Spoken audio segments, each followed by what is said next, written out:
La foi, parole et acte. Chapitre 2 Al-Baqarah, versets 130 et 134. Et qui serait hostile à la religion d'Abraham, sinon celui qui se rend fou? Nous l'avions choisi ici-bas. Et il sera dans l'au-delà, du nombre des gens de bien. Quand son Seigneur lui dit, « Soumets-toi », il dit, « Je me soumets au Seigneur de l'univers ». Abraham et Jacob instruisirent ses fils ainsi que Jacob. « Ô mes fils, Allah vous a choisi cette religion. Ne mourrez donc qu'en étant musulmans. » Ou avez-vous été témoin lorsque la mort s'approcha de Jacob, quand il dit à ses fils, « Qu'adorerez-vous après moi ?» Ils dirent, « Nous adorerons votre Dieu et le Dieu de vos ancêtres, Abraham, Ismaël et Isaac, un seul Dieu. Et nous lui sommes soumis. » Voilà un peuple qui a passé. Il aura ce qu'il aura acquis, et vous ce que vous aurez acquis. Et vous ne serez pas interrogés sur ce qu'il faisait. Allah, l'exalté, critique l'attitude des non-musulmans de la Mecque et des gens du livre, qui prétendaient tous deux être les porte-étendards de l'héritage du saint prophète Ibrahim. Que la paix soit sur lui, alors qu'ils contredisaient tous deux sa voix, se ridiculisant ainsi. Chapitre 2 Al-Baqarah, verset 130. Et qui serait opposé à la religion d'Abraham, sinon celui qui se rend ridicule? Il contredisait sa voix car sa voix consistait à obéir sincèrement à Allah, l'exalté, en utilisant les bienfaits qui lui avaient été accordés d'une manière qui lui plaisait. Les gens du livre et les non-musulmans de la Mecque contredisaient sa voix, car elle défiait leurs désirs mondains, car ils désiraient utiliser les bienfaits qui leur avaient été accordés d'une manière qui leur plaisait. Chapitre 2 Al-Baqarah, verset 130. Et qui serait opposé à la religion d'Abraham, sinon celui qui se rend ridicule? En règle générale, un musulman peut se tromper lui-même en adoptant une attitude qui contredit la voix du saint prophète Ibrahim, paix et bénédiction sur lui, tout en croyant qu'il obtiendra le succès dans les deux mondes. Par exemple, il peut persister dans la désobéissance à Allah, l'exalté, tout en croyant que quelqu'un d'autre le sauvera le jour du jugement. Même si l'intercession du saint prophète Muhammad, paix et bénédiction sur lui, est un fait et est évoqué dans de nombreux enseignements islamiques, comme le hadith trouvé dans Sunan Ibn Majah, numéro 4308, néanmoins certains musulmans iront quand même en enfer. Comme un moment en enfer est insupportable, il faut éviter cette attitude, car ils ne font que se moquer de l'intercession du saint prophète Muhammad, paix et bénédiction sur lui. Un musulman peut se tromper lui-même en persistant dans la désobéissance à Allah, l'exalté, tout en croyant avoir de l'espoir dans la miséricorde d'Allah, l'exalté. Le véritable espoir en la miséricorde d'Allah, l'exalté, comme l'a démontré le saint prophète Ibrahim, que la paix soit sur lui, implique de persister dans l'obéissance sincère à Allah, l'exalté, et d'espérer ensuite qu'ils seront pardonnés par Allah, l'exalté. La désobéissance est toujours liée à un vœu pieux, et n'a aucune valeur en islam. Cette différence entre le vœu pieux et l'espoir en Allah, l'exalté, a été discutée dans un hadith trouvé dans Jami' at-Tirmidhi, numéro 2459. Beaucoup se trompent en croyant que la paix de l'esprit et le succès dans ce monde résident dans la poursuite des désirs matériels. Comme Allah, l'exalté, seul contrôle les cœurs spirituels des gens, la demeure de la paix de l'esprit, lui seul décide qui obtient la paix de l'esprit. Il a clairement indiqué que seul celui qui lui obéit sincèrement, en utilisant les bénédictions qui lui ont été accordées de manière agréable à lui, comme le décrivent les enseignements divins, l'obtiendra. Chapitre 16 en Al, verset 97. Quiconque, homme ou femme, fait une bonne œuvre tout en étant croyant, nous lui ferons vivre une bonne vie, et nous lui donnerons certes sa récompense dans l'au-delà selon la meilleure de ses œuvres. Alors que celui qui abuse des bienfaits qui lui ont été accordés n'obtiendra rien d'autre que du stress, de la misère et des difficultés, même s'il possède le monde entier et a des moments de plaisir et de divertissement. Chapitre 9 At-Taba, verset 82. Qu'ils rient donc un peu et pleurent ensuite beaucoup, en récompense de ce qu'ils ont gagné. Chapitre 20a, versets 124 à 126. Et quiconque se détourne de mon rappel, certes, aura une vie pénible. Et au jour de la résurrection, nous le rassemblerons aveugle. Il dira, « Seigneur, pourquoi m'as-tu ressuscité aveugle, alors que je voyais ?» Allah dira, « Ainsi vous sont venus nos signes et vous les avez oubliés. C'est ainsi que vous serez aujourd'hui oubliés. » D'autres se trompent en croyant qu'ils feront la paix avec Allah, l'exalté, au jour du jugement. Allah, l'exalté, a clairement indiqué que l'obéissance à lui ne profitera qu'à quelqu'un dans ce monde. Chapitre 30 à Room, verset 57. Ce jour-là, leur excuse ne profitera pas à ceux qui ont fait du tort, et on ne leur demandera pas d'apaiser Allah. Certains se trompent en pensant qu'Allah, l'exalté, sera satisfait d'eux même s'ils ignorent les enseignements du Saint-Coran et les hadiths du Saint-Prophète Muhammad, sur lui la paix et le salut, et qu'ils se fondent plutôt sur d'autres sources de connaissances religieuses. Il faut donc éviter d'autres sources de connaissances religieuses, même si elles conduisent à de bonnes actions, car plus on se fonde sur d'autres sources de connaissances, moins on se fonde sur les deux sources de la guidée, le Saint-Coran et les hadiths du Saint-Prophète Muhammad, sur lui la paix et le salut. C'est l'une des raisons pour lesquelles le Saint-Prophète Muhammad, sur lui la paix et le salut, a averti dans un hadith trouvé dans Sunan Abu Daoud, numéro 4606, que toute chose qui n'est pas enracinée dans les deux sources de la guidée sera rejetée par Allah, l'exalté. Il faut donc éviter toute attitude erronée, et toute croyance erronée qui ne peut que nous conduire à nous tromper nous-mêmes. Il faut plutôt suivre la voie du saint prophète Ibrahim, que la paix et la bénédiction d'Allah soient sur lui, en s'efforçant sincèrement d'obéir à Allah, le Très-Haut, à tout moment. Cela implique d'utiliser les bénédictions qui nous ont été accordées de manière à lui plaire, comme le précise le Saint-Coran et les hadiths du saint prophète Muhammad, que la paix et la bénédiction d'Allah soient sur lui. Allah, l'exalté, indique clairement qu'une personne ne recevra sa miséricorde particulière, qui conduit à la paix de l'esprit et au succès dans les deux mondes, que si elle adhère à l'héritage du saint prophète Ibrahim. Que la paix et les bénédictions d'Allah soient sur lui, et suit sa voie, qui est l'héritage du saint prophète Muhammad, que la paix et les bénédictions d'Allah soient sur lui. Chapitre 2 Al-Baqarah, verset 130. Et nous l'avions choisi ici-bas. Et certes, dans l'au-delà, il sera parmi les gens de bien. Cette déclaration suffit à montrer clairement que la seule chose qui confère à une personne une supériorité sur les autres est son obéissance sincère à Allah, l'exalté. Cela implique d'utiliser les bénédictions qui lui ont été accordées de manière à lui plaire. Comme le souligne le Saint-Coran et les hadiths du saint prophète Muhammad, paix et bénédiction d'Allah sur lui.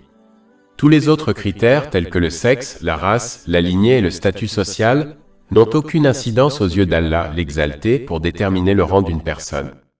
Chapitre 49 Al-Hujura, verset 13. En vérité, le plus noble d'entre vous auprès d'Allah est le plus pieux d'entre vous. Il s'agissait là d'une autre critique adressée à la fois aux gens du livre et aux non-musulmans de la Mecque, qui croyaient que leur lignée suffisait à leur garantir le salut. Chapitre 2 Al-Baqarah, verset 130. Et nous l'avions choisi ici-bas. Et certes, dans l'au-delà, il sera parmi les gens de bien. Allah, l'exalté, a clairement indiqué que si l'on désire rejoindre le saint prophète Ibrahim, sur lui la paix et le salut, dans l'au-delà, alors on doit suivre sa voie, qui est la voie de la droiture. Cela implique d'utiliser les bénédictions qui nous ont été accordées d'une manière qui plaise à Allah, l'exalté, comme le précisent les enseignements islamiques. Cela comprend également le fait d'accompagner les justes dans ce monde, car cela conduit à adopter leurs caractéristiques positives, ce qui à son tour aide à adopter la droiture. Celui qui adopte les actions d'un groupe de personnes est considéré comme faisant partie d'eux. Cela a été conseillé dans un hadith trouvé dans Sunan Abu Daoud, numéro 4031. Mais celui qui adopte de mauvais compagnons adoptera sans aucun doute leurs caractéristiques et sera donc considéré comme faisant partie d'eux. Chapitre 43 Az-Zukhruf, verset 67. Ce jour-là, les amis proches seront ennemis les uns des autres, à l'exception des justes. Il ne faut pas que le musulman se laisse tromper par le fait que le saint prophète Muhammad, que la paix et les bénédictions soient sur lui, a annoncé dans un hadith retrouvé dans le Sahih de Bukhari, numéro 3688, que l'homme sera dans l'au-delà avec ceux qu'il aime. Il est évident que le véritable amour s'exprime par des actes et non par des paroles, ce qui implique de suivre pratiquement les pieux prédécesseurs. Sinon, si une déclaration verbale d'amour était suffisante, cela signifierait que les autres nations qui croient en leur saint prophète, sceaux, et prétendent les aimer finiront avec eux dans l'au-delà. Ce n'est évidemment pas le cas, car ils n'ont pas suivi les traces de leur saint prophète, sceaux, bien qu'ils affirment verbalement les aimer. Allah, l'exalté, indique ensuite clairement qu'il a choisi le saint prophète Ibrahim, que que la paix et la bénédiction d'Allah soient sur lui, en raison de sa soumission et de son obéissance totale à Allah, l'Exalté. Chapitre 2 Al-Baqarah, verset 131. Quand son Seigneur lui dit « Soumets-toi », il dit « Je me suis soumis dans l'islam au Seigneur des mondes ». Cela critique davantage les gens du livre et les non-musulmans de la Mecque, et par extension, avertit les musulmans qu'Allah, l'Exalté, n'accorde pas sa miséricorde aux gens en fonction de facteurs matériels tels que la lignée. Sa miséricorde ne s'obtient que lorsque l'on se soumet pratiquement à son obéissance. Cela implique d'utiliser les bénédictions qui nous ont été accordées de manière à lui plaire, comme indiqué dans le Saint-Coran et les traditions du saint prophète Muhammad, paix et bénédiction d'Allah sur lui. Un musulman doit comprendre que lorsqu'il donne la priorité à suivre et à obéir aux médias sociaux, à la société, à la mode, à la culture ou à ses propres désirs, au détriment de l'obéissance à Allah, l'Exalté, alors il se soumet pratiquement à ces choses même s'il déclare verbalement sa soumission à Allah, l'Exalté. C'est ainsi que se sont comportés les gens du livre et les non-musulmans de la Mecque, et ils ont clairement contredit l'héritage du saint prophète Ibrahim, paix et bénédiction d'Allah sur lui. Il est essentiel de comprendre que les humains ont été créés de telle manière qu'ils doivent se soumettre à quelque chose ou à quelqu'un. Que cette soumission soit à ses propres désirs, à ceux des autres, aux réseaux sociaux, à la mode, à la culture ou à un Dieu. Par conséquent, si l'on ne se soumet pas à Allah, l'Exalté, par ses intentions, ses paroles et ses actes, on se soumettra inévitablement à autre chose.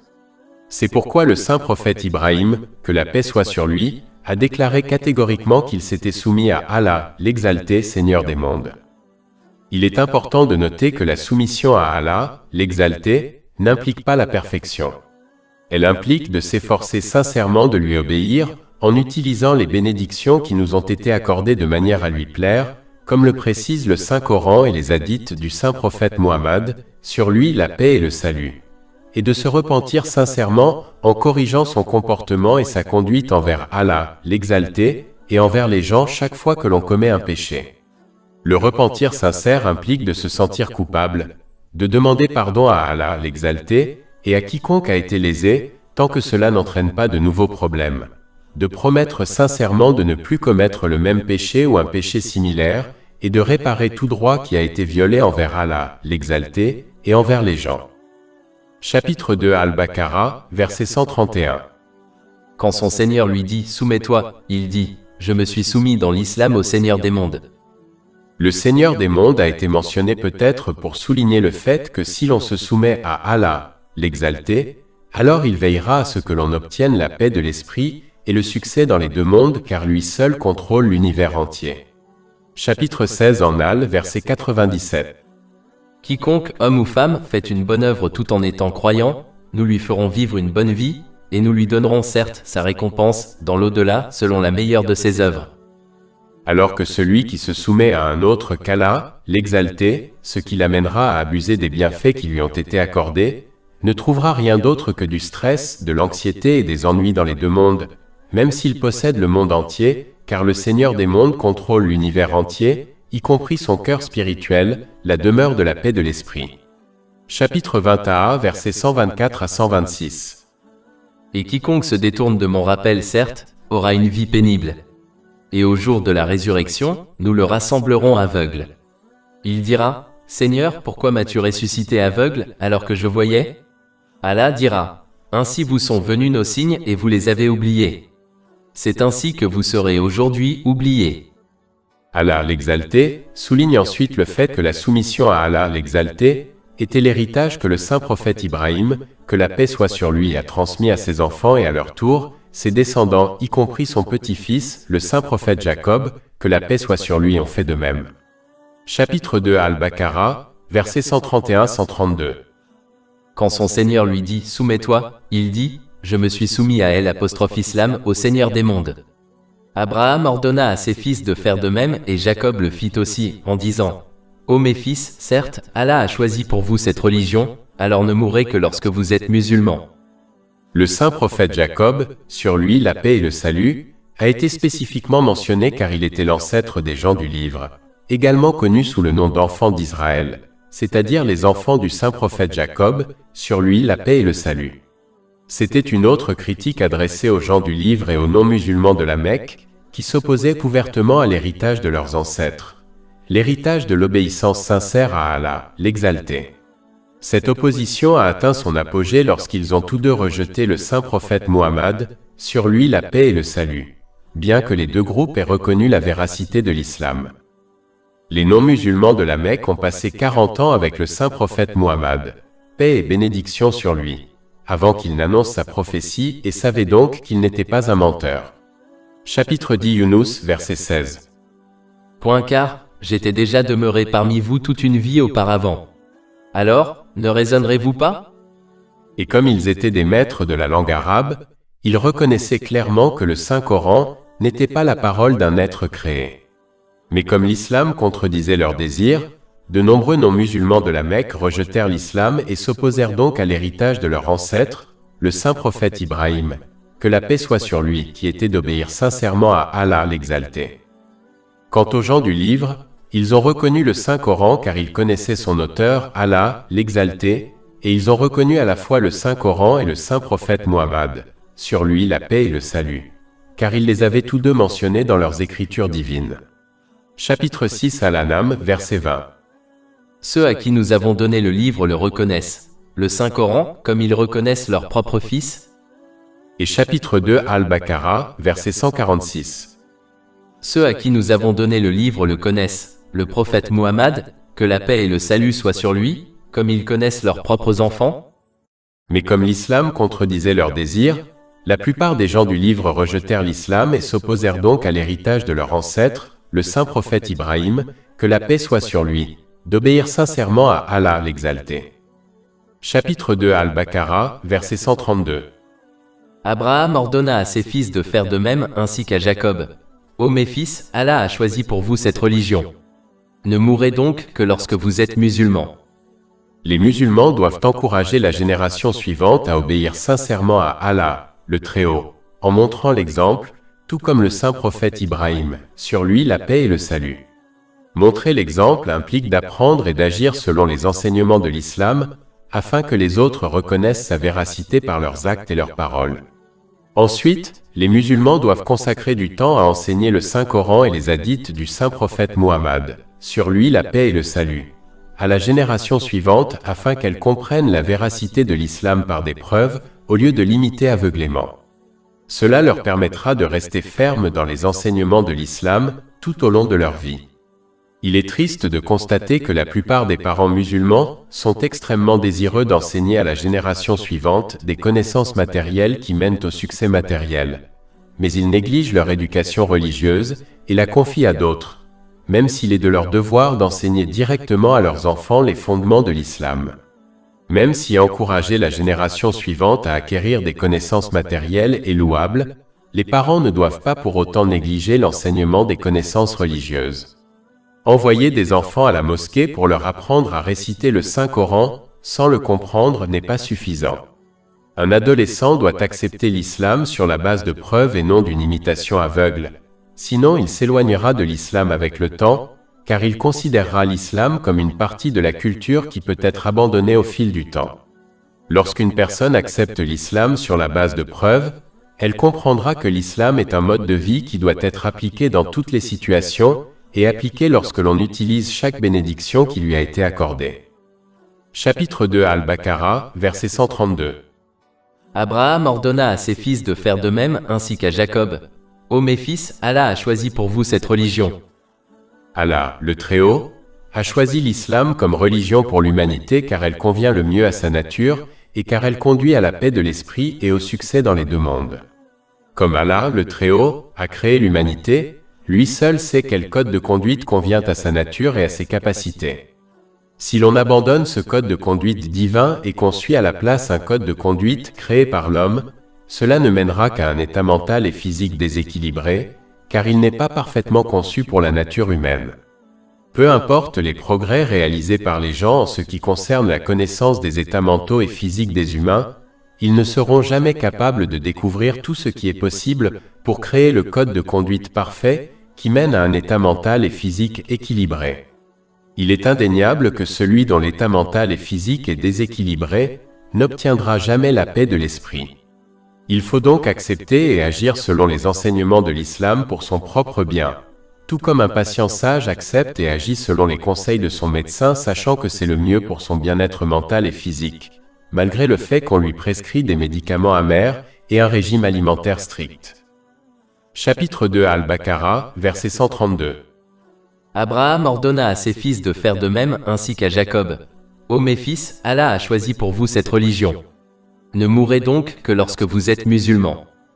Ce verset montre clairement que le fait d'être musulman aujourd'hui ne garantit pas de mourir musulman demain. En effet, la foi est comme une plante qui doit être nourrie par des actes d'obéissance. Tout comme une plante mourra si elle ne parvient pas à obtenir de la nourriture comme de l'eau. Ainsi, la foi d'un musulman peut bien mourir si elle ne parvient pas à la nourrir par des actes d'obéissance. Par conséquent, il faut veiller à renforcer sa foi en apprenant et en agissant selon les enseignements de l'islam afin de mourir musulman.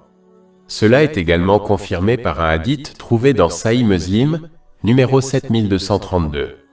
Le saint prophète Mohammed, que la paix et les bénédictions soient sur lui, a conseillé qu'une personne sera ressuscitée dans le même état dans lequel elle est morte. Donc, si elle est morte en tant que musulman convaincu, alors elle sera ressuscitée en tant que musulman convaincu. Et l'état de la mort d'une personne est déterminé par la façon dont elle a vécu. Chapitre 2 Al-Baqarah, verset 132. Abraham ordonna à ses fils de faire de même ainsi qu'à Jacob. Ô mes fils, Allah a choisi pour vous cette religion. Ne mourrez donc que lorsque vous êtes musulmans. Cela souligne également le fait que chaque personne doit obéir sincèrement à Allah, l'exalté, car sa lignée ou son lien avec une personne pieuse ne la sauvera pas si elle ne parvient pas à obéir elle-même à Allah, l'exalté. Allah, l'exalté, souligne encore l'importance de lui obéir sincèrement et comment les saints prophètes du passé, que la paix soit sur eux, comme l'ancêtre des gens du livre, le saint prophète Jacob, que la paix soit sur lui, ont persisté dans cette attitude et ont toujours encouragé la génération suivante à faire de même. Obéir sincèrement à Allah, l'exalté, qui implique d'utiliser les bénédictions qui nous ont été accordées d'une manière qui lui plaise, comme le soulignent les enseignements islamiques, était si important pour eux que même dans leurs derniers moments sur cette terre, ils en ont discuté. Chapitre 2 Al-Baqarah, verset 133. Ou avez-vous été témoin lorsque la mort s'approcha de Jacob, lorsqu'il dit à ses fils, « Qui adorerez-vous après moi ?» Le saint prophète Mohammed, que la paix et les bénédictions soient sur lui, a également souligné l'obéissance à Allah, le Très-Haut, dans ces derniers instants, lorsqu'il a exhorté les gens à adhérer aux prières obligatoires, car elles constituent le pilier central de la foi d'une personne. Cela a été discuté dans un hadith trouvé dans Sunan Ibn Majah, numéro 2698. C'est une autre critique des gens du livre qui prétendaient suivre les traces de leur ancêtre, le saint prophète Jacob, que la paix soit sur lui, mais qui n'ont pas suivi son attitude consistant à obéir sincèrement à Allah, l'exalté, et à exhorter les autres à faire de même jusqu'à son dernier souffle. Chapitre 2 Al-Baqarah, verset 133. Ou avez-vous été témoin lorsque la mort s'approcha de Jacob, lorsqu'il dit à ses fils, « Qui adorerez-vous après moi ?» Le saint prophète Jacob, sur lui la paix et le salut, n'a pas demandé à ses enfants qui adoreraient après lui, mais ce qu'ils adoreraient après lui. Il rappelait à ses enfants qu'il est facile d'adorer des choses sans vie, comme les réseaux sociaux, la mode, la culture et ses désirs, tout comme on peut adorer une entité vivante. Chapitre 25 Al-Furqan, verset 43. As-tu vu celui qui prend pour Dieu son propre désir? Il faut donc veiller à donner la priorité à l'adoration et à l'obéissance à Allah, le Très-Haut, par-dessus tout. Cela permettra de s'assurer qu'ils utilisent les bénédictions qui leur ont été accordées de manière à lui plaire, comme le souligne le Saint-Coran et les traditions du saint prophète Mohammed, paix et bénédiction d'Allah sur lui. Cela conduit à son tour à la paix de l'esprit et au succès dans les deux mondes. Chapitre 16 en Al, verset 97. Quiconque, homme ou femme, fait une bonne œuvre tout en étant croyant, nous lui ferons vivre une bonne vie, et nous lui donnerons certes sa récompense dans l'au-delà selon les meilleures de ses œuvres. En revanche, celui qui donne la priorité à l'obéissance et au respect des autres choses fera un mauvais usage des bénédictions qui lui ont été accordées. Cela entraînera à son tour du stress, des difficultés et de la misère dans les deux mondes, même s'il connaît des moments de plaisir et de divertissement. Chapitre 9 At-Taba, verset 82. Qu'ils rient donc un peu et pleurent ensuite beaucoup, en récompense de ce qu'ils ont gagné. Et chapitre 20 Taha, versets 124 à 126. Et quiconque se détourne de mon rappel, certes, aura une vie pénible. Et au jour de la résurrection, nous le rassemblerons aveugle. Il dira, Seigneur, pourquoi m'as-tu ressuscité aveugle, alors que je voyais? Allah dira, ainsi vous sont venus nos signes et vous les avez oubliés. C'est ainsi que vous serez aujourd'hui oubliés. Allah, l'exalté, souligne ensuite la sincérité des enfants du saint prophète Jacob, que la paix soit sur lui, qui s'opposait complètement à l'insincérité possédée par leurs descendants les gens du livre. Chapitre 2 Al-Baqarah, verset 133. Où avez-vous été témoin lorsque la mort s'approcha de Jacob, et qu'il dit à ses fils, qu'adorerez-vous après moi? Ils dirent, nous adorerons votre Dieu et le Dieu de vos pères, Abraham, Ismaël et Isaac, un seul Dieu. Et nous lui sommes soumis.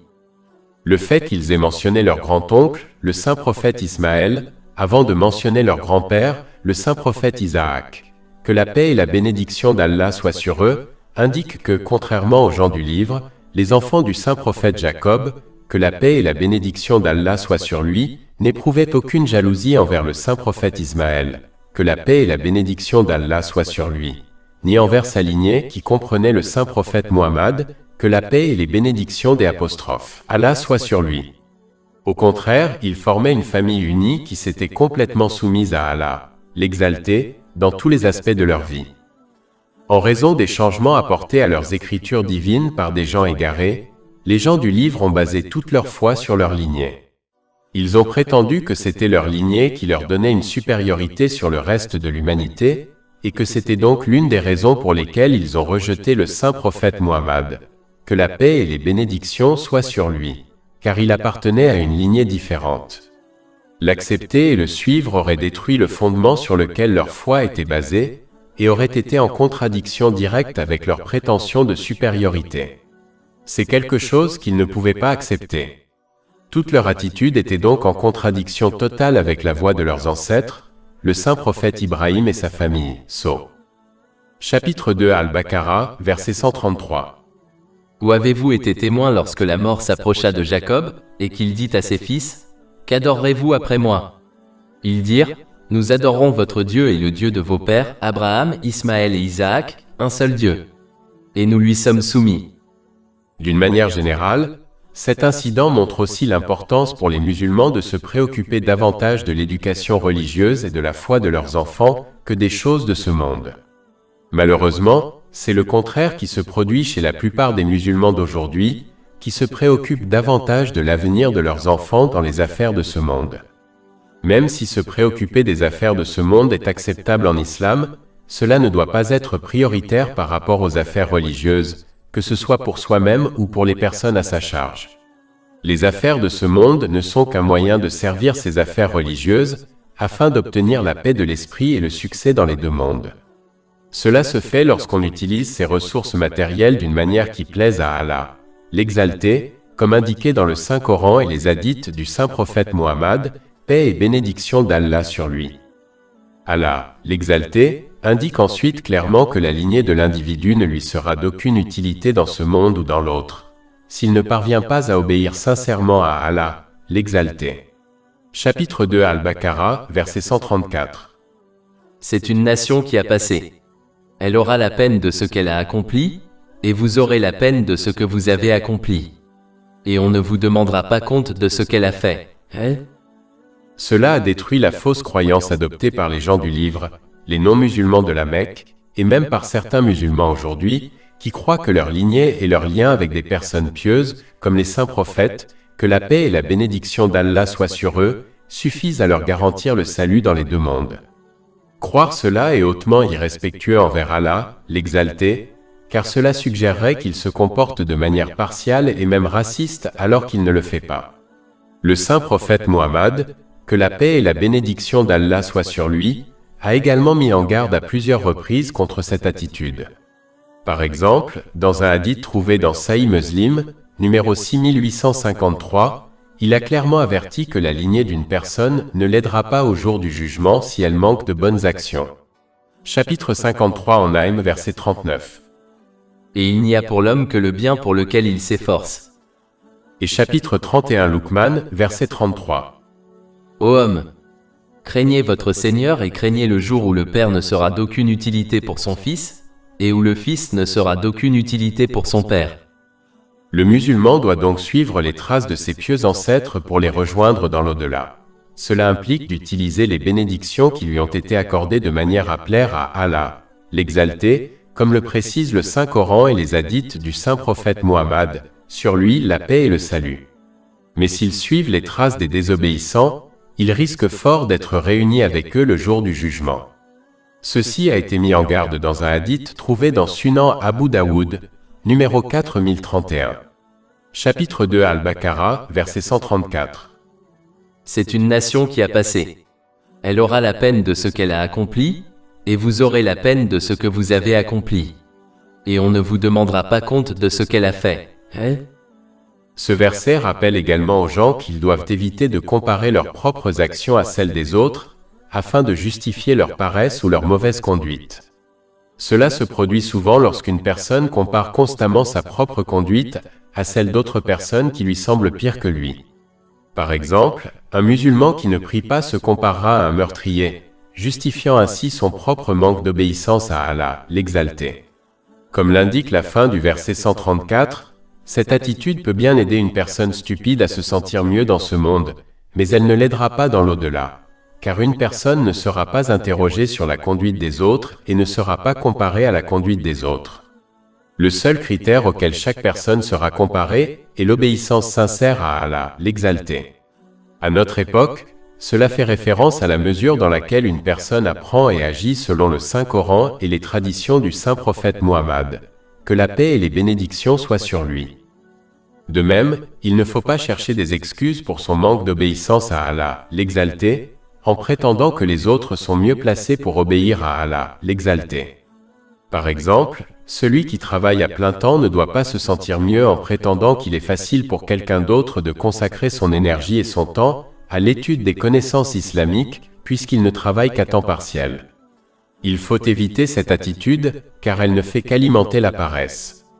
Il faut plutôt se concentrer sur l'utilisation des bénédictions qui nous ont été accordées de manière à plaire à Allah, l'Exalté, même si cela signifie qu'il accomplit moins de bonnes actions que les autres, car Allah, l'Exalté, observe la qualité et non la quantité. Chapitre 2 Al-Baqarah, verset 134. C'est une nation qui a passé. Elle aura la peine de ce qu'elle a accompli, et vous aurez la peine de ce que vous avez accompli. Et on ne vous demandera pas compte de ce qu'elle a fait. Ce verset rappelle également aux musulmans de se concentrer sur leur propre conduite à l'égard d'Allah, le Très-Haut, et des gens, car c'est sur cela qu'ils seront interrogés le jour du jugement. Tout ce sur quoi on ne sera pas interrogé, comme le comportement des générations précédentes, doit être évité, car s'attarder sur ces questions ne fait que perdre son temps précieux. C'est l'une des raisons pour lesquelles le saint prophète Muhammad, que la paix et les bénédictions soient sur lui, a conseillé dans un hadith trouvé dans Jami at-Tirmidhi, numéro 2317, qu'un musulman ne rendra pas sa foi excellente tant qu'il n'évitera pas les choses qui ne le concernent pas. Il faut donc s'occuper de ses affaires dans tous les aspects de sa vie. Plus de 400 livres électroniques, livres audio, infographies, podcasts et blogs gratuits disponibles sur notre site web www.chekpod.com.